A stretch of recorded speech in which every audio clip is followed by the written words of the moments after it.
नमाज पढ़ा रहे थे, जोर की नमाज थी या असर की नमाज थी, सही मुस्लिम में मौजूद है। हजरत अबू हुरैरा फरमाते हैं नमाज पढ़ाते पढ़ाते नबी पाक ने कदम आगे किया, नमाज पढ़ाते पढ़ाते कदम आगे किया और यूं हाथ उठाया फिर वापस कर लिया।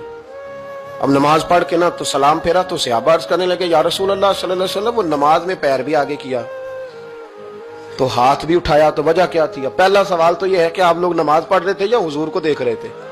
तो सहाबा तो पहले ही बताते हैं कि भाई हम तो पहली साफ में नमाज इसलिए पढ़ते थे कि नमाज भी होती रहती थी और चुपके चुपके महबूब की दीद भी होती रहती थी।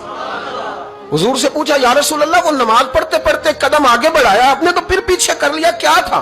और हाथ उठाया तो फिर आपने नीचे कर लिया।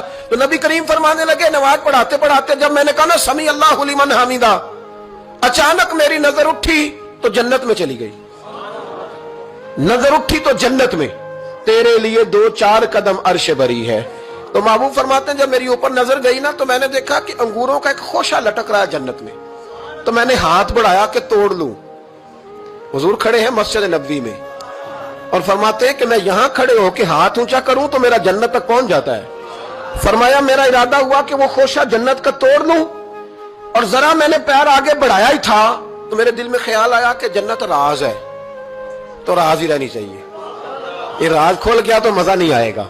तो मैंने फिर वो हाथ वापस कर लिया। सहाबा कहते हैं जब नबी करीम ने ये बयान किया तो हमारे चेहरे ने तजस्सुस से खेल उठे, तजस्सुस से। हम कोई बात और भी सुनना चाहते थे तो महबूब फरमाने लगे अगर मैं वो खोशा तोड़ के ले आता और तुम्हें दे देता तुम कयामत तक भी खाते रहते तो तुमसे खत्म नहीं होना था।